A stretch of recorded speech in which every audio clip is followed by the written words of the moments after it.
The term Sabbath comes up in our gospel today, and it will be in our gospel next week too. So I want to do some reflecting today on what it means to keep the Sabbath holy.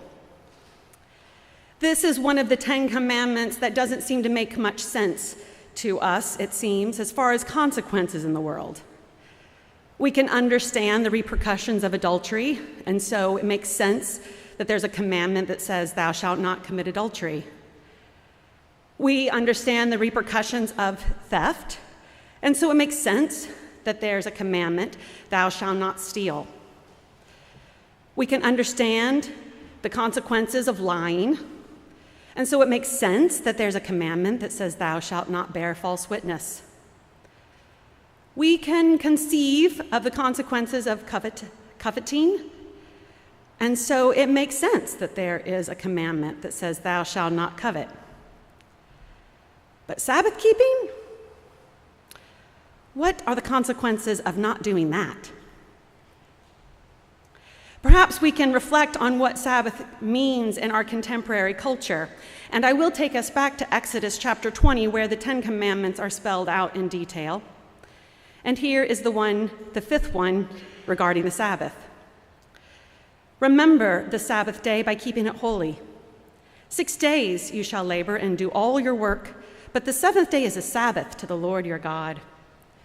On it you shall not do any work, neither you, nor your son or daughter, nor your male or female slave, nor your animals, nor any foreigner residing in your towns. For in 6 days the Lord made the heavens and the earth, the sea, and all that is in them, but he rested on the seventh day. Therefore the Lord blessed the Sabbath day and made it holy. Keeping the Sabbath holy is a difficult task. In my admonishing, if I admonish you for doing something wrong, I risk sounding like all the other admonishments from Scripture about what you haven't done. If you hear only the admonishment, then you're going to put keeping Sabbath into your list of righteous things to do, and you're going to control its practice, which is what leads us to stories like what we see in the gospel today, where the Pharisees say, "You can't heal on the Sabbath. There are 6 other days for doing work." Somehow, these particular leaders had constructed a ritual of Sabbath keeping that prevented even the most obvious goodness from coming to fruition. Indeed, we are a culture that praises work. I think we're not the first one to do it, but we might be doing it the best of all cultures. We value ourselves and one another according to the work that we do. And when we complain about working too much or too hard, it's one of the most noble complaints. A complaint that simultaneously elevates us as we recognize our chosen victimhood. It's sick, but it's an acceptable sickness. Truth be told, though, working too much does make us sick. There's a million data points out there to drive this home, whether it be philosophically or sociologically or psychologically or physically. There's a lot of data out there that says working too much can make you sick. So I don't need to tell you that. If you haven't heard it from all those points, me bringing it up here is not going to change a thing. But it does highlight how we got here, this evolution of work growing into every dimension of our day.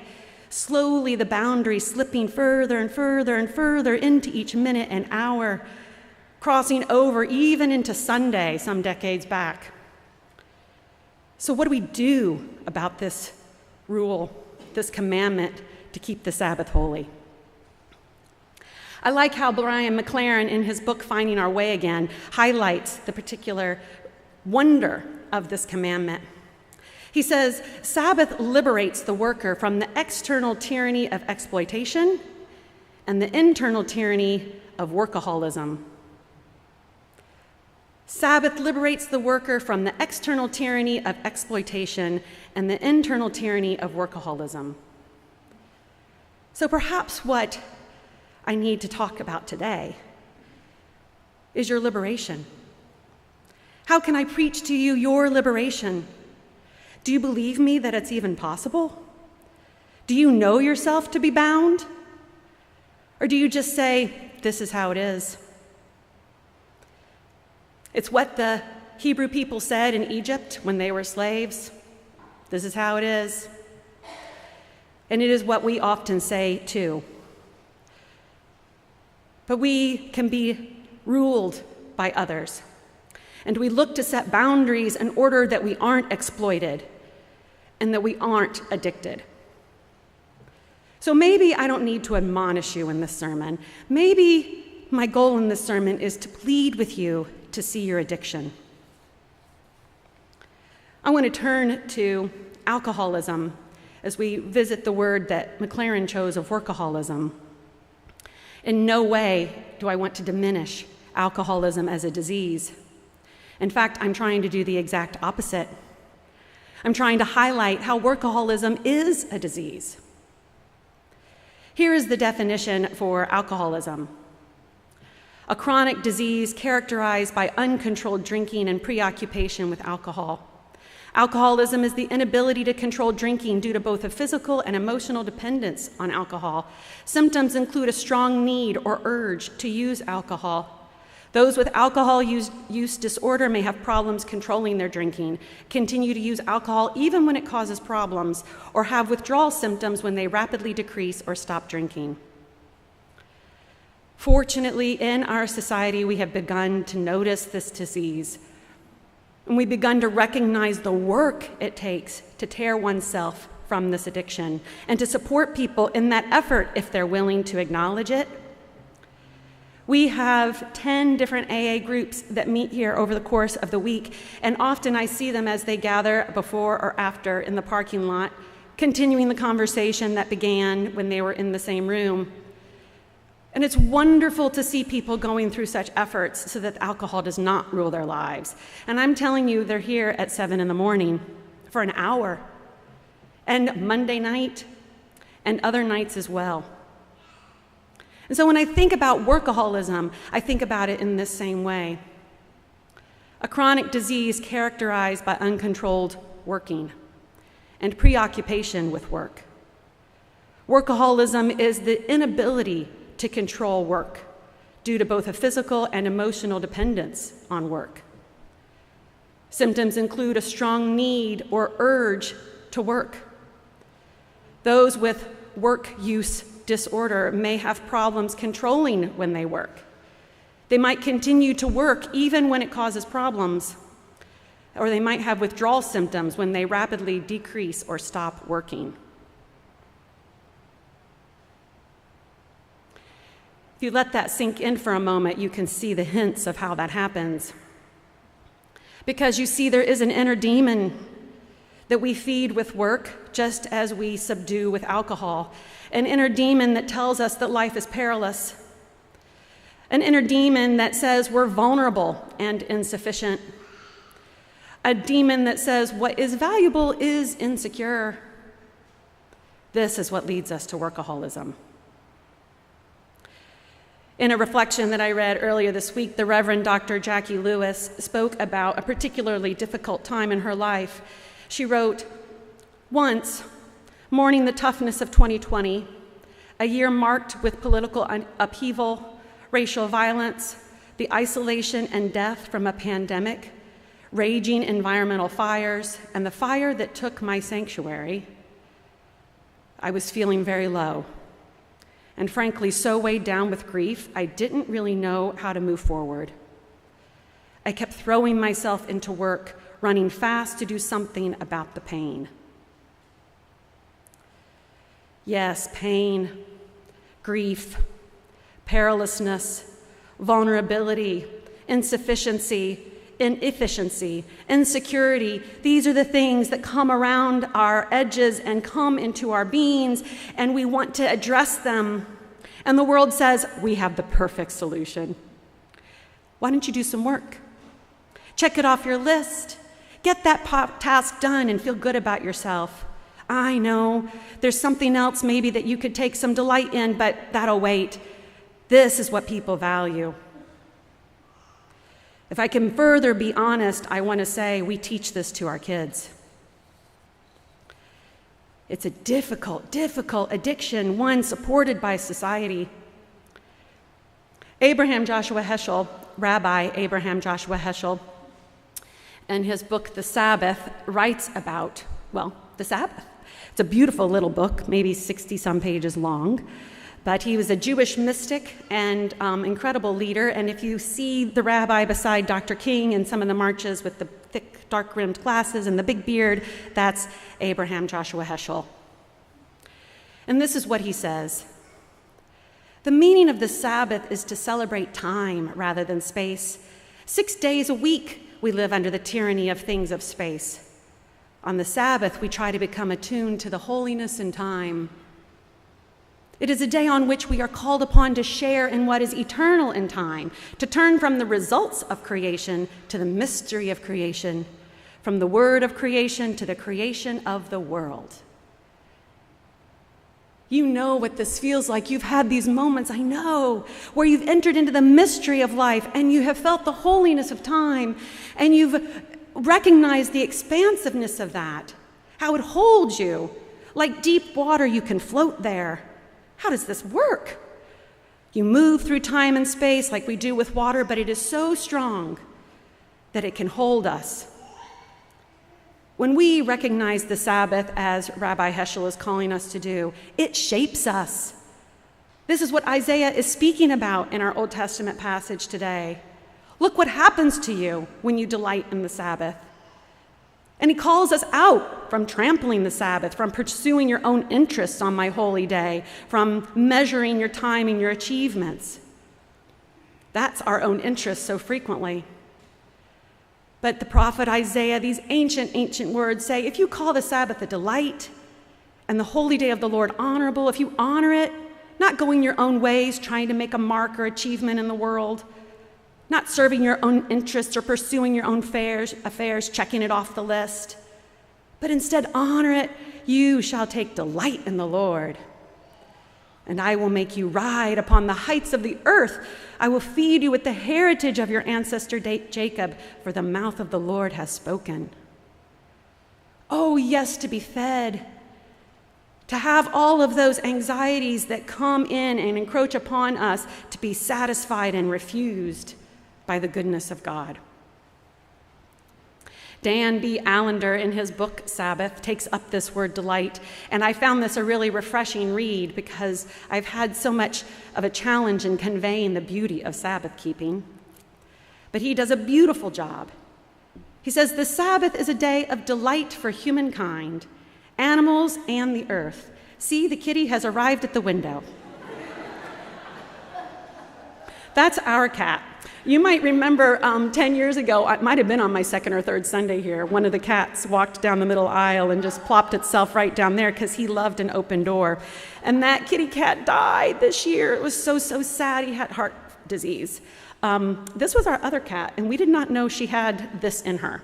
So with the first cat going on to eternity, all of a sudden this one is, surprised us. And there she is in the window. It is delightful, right? How delightful to see the cat jump up in the window. Oh my gosh, what is she doing? This is what we feel. Delight. That's what Sabbath is about. It is not merely a pious day, and it's not fundamentally a break or a day off or a 24-hour vacation. Allender goes on to say the Sabbath is a feast day that remembers our leisure in Eden and anticipates our play in the new heavens and earth with family, friends, and strangers for the sake of the glory of God. Oh, the glory of God that invites us to delight. The glory of God that says, come and rest from your labors. Here, I've given you everything. Nothing is insecure because I've provided it all. You need not worry that you will lose it. It isn't perilous because I'm always there with you. There's nowhere I don't go. This is what we learn in the Sabbath day. So I think what I really want you to take away from this sermon is not a sense of unworthiness because you are convicted by your addiction or addictions. Instead, I want you to hear the invitation to rest in God's delight in you. God's delight in you. God's delight in you. I want you to do that for the sake of everyone and everything, and I am not exaggerating. The effects of the Sabbath change everything. I've been doing a lot of reflection on ministry with young people. As you might recall, I'm nearing the end of my doctoral studies, looking specifically on ministry with young people in the church. And I could talk forever on that, but I'll just sum up a couple things. One thing I came across was some research by Springtide, an organization that's specifically focused on Gen Z, people in the ages between the ages of 13 and 25, studying all kinds of things on what it is that they value and what makes a difference for them in the world. And one thing they highlighted is something that has been evidenced before, that for kids to thrive, for young people to thrive, they need to have 5 adults other than their parents, not counting their parents, 5 adults who know them. Knowing them is that people notice they're there, see them with their eyeballs, say hello, greet them. They know their name, can actually call them by name, and knowing them about what they care about, a particular interest or activity or whatever it might be, enough to dialogue. How's that? How's your cat? You can ask us that later. 5 adults who know them. And I believe as a Christian person that God can be one of those people. Not that God is a person, but that God loves us so much. Jesus introduces God as Father, and God can be the person, one of the 5, that knows us by name, knows what we care about. The scriptures tell us this. But what about the other 4? How would our kids know how would our kids know that God loves them this much when adults don't know that God loves them this much? Do you know this? Jesus longs to tell his disciples, and by that, they will tell others, and others will tell others, and we will all know. He gives an illustration in both Matthew and Luke's gospel. It's exactly written the exact same way in both gospels with these words. He says, "Jerusalem, Jerusalem, the city that kills the prophets and stones those who are sent to it. How often have I desired to gather your children together as a hen gathers her brood under her wings, and you were not willing." And so my question to you is, are you willing to receive the invitation to rest? You little people, I know you might be 75 years old, but to God, you're just a baby. Look how little you are in the span of time and space. Are you willing to receive the invitation to rest, to a day of delight, God's delight in you, and your delight in God? Because it makes us delighted when people are delighted in us, does it not? It feels good. And I'm inviting you into this because it will literally change the world. I'm speaking honestly, not hyperbolically. To know that we are loved, to know that someone delights in us, changes our understanding of who we are and actually changes our understanding of each other. When we see ourselves as made in the image of God's love and that God delights in us, all of a sudden we say, "Oh, that's you too. Guess what? God delights in you too." It's up to us to want it and to receive it. And in order for our kids to know it, we have to know it. When I was packing meals for Ukraine some weeks back, several of you were a part of that effort. We were all in different groups, put beside people we didn't know, and the action was so routine that you could have conversation with one another, and I happened to be beside a youth minister from a very large congregation, an evangelical one with a lot of money and a lot of people. And so I was interested to hear about his experience as a youth minister in that particular setting, noting that they have money and people. And he said, I only do things on Sunday morning, and I'm lucky if I get 10 kids. When we were talking about it, he said, I'm just not sure the parents want it. They say they want it, but their kids are so scheduled and so busy with things. And I offer this, but then their kids are tired. And he's like, how can I argue with the fact they do need to sleep in? They have been scheduled. And so it's hard to say, put this on your schedule and then don't have a schedule. Yes. When we fail to enter into the delight of the Lord, when we fail to live in God's delight in us by entering into God's delight, we become tyrants. That's the point made in this passage from Isaiah. And you know what? This passage from Isaiah is part of Ash Wednesday's liturgy. That's the other time we read this. Every year we read this passage on Ash Wednesday, when we do a litany of penitence that itemizes all the ways that we're tyrants in the world. Yes, how can we learn to live in the delight of God? I have such a longing to share this good news that, because I've been practicing Sabbath rest really for 20 years, a little bit more than that. And what I mean by that is I don't do any paid labor for 24 hours. I don't do anything that's attached to my work in the church. Now, I love my work in the church. It actually gives me great delight. But internally, I can get it mixed up. And the fact that I have an income from this work that delights me, sometimes it's the pleasure of the income that feels like delight rather than the release of all of that. Does that make sense? So it took me 2 years to address the temptation to work. 2 years of every Friday to address the temptation to work. It was that strong. I addressed it by scheduling delightful things. And my kids were little, I would do things with them. It was delightful. And I would do things with friends, so I had someone to meet with, which was delightful. And I would do activities, like when the kids took a nap, that delighted me. So I had to put like little handholds through the day so I can get, just to the next 2 hours without working. And it took about 2 years before the internal anxiety finally went away. It just kind of eclipsed. It just kind of shrunk up and just shriveled up and died. And that then makes me an advocate for Sabbath keeping, because I've learned about the delight of the Lord. And it is so important to me. It has addressed all over these 20 years, all the times when I felt like life is perilous, all the times that I felt vulnerable and insufficient, all the times that I was afraid that what was valuable was insecure. It was that every Friday that I could get a reminder, no, Whitney, it's okay. I've got you. I've got this. To make my point, I've done all kinds of different activities on my Friday, and you don't need to hear them all, even though I love telling these stories, but I'll just tell you a couple. One was one school year, on Fridays, I volunteered in a kindergarten classroom because they needed people, and why not? It seemed like a fun thing to do, and it was.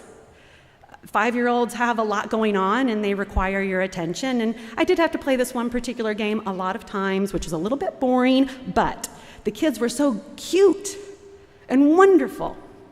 And I remember God driving this point here about God's care for me home on one particular day when they were lining up to leave. It was about the time that I left, and they were going to go outside, and this one little boy says to this other little boy, "Will you play with me on the playground?" And the other little boy says, And I thought, oh my gosh, this is so big for a 5-year-old. This is what 5-year-old days are about, who will play with you on the playground. And all of a sudden, I saw all my worries and concerns from the perspective of God being the big person and me being the kindergartner. Because I wanted to say to that kindergartner, it's going to be all right. You'll get it figured out. Even if today's a bad day, it won't always be a bad day.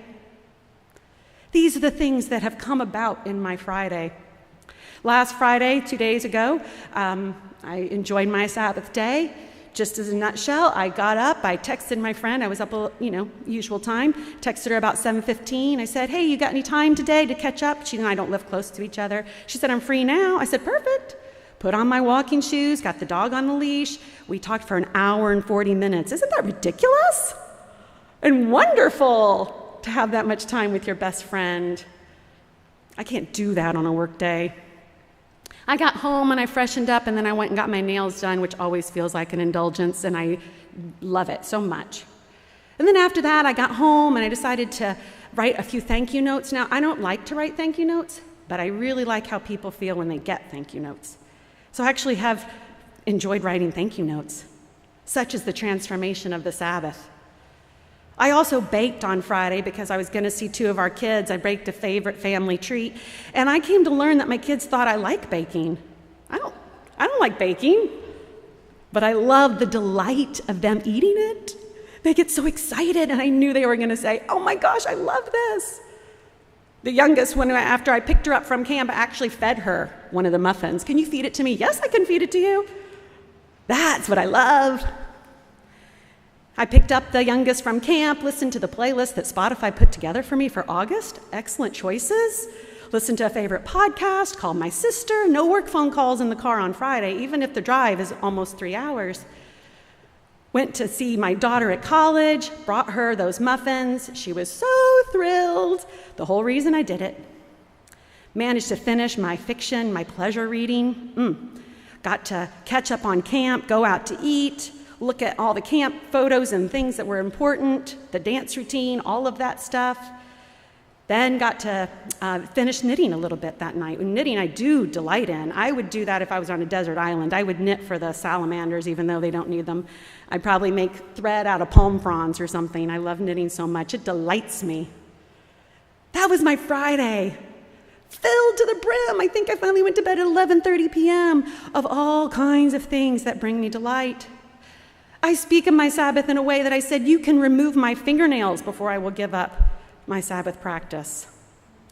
And I stick by that because if you were so determined to pull my fingernails off, it would only show your tyranny and further make my point that I don't want to be under your rule. When we fail to enter the delight of the Lord, when we fail to live in God's delight in us by entering into delight, we become tyrants. So I want you to consider what delights you. I want you to think about having a day that's filled with all of those things that might be different than what I would put on my day. If you're a person who hates grocery shopping and you'd rather poke your eyes out, do not do that on your Sabbath day.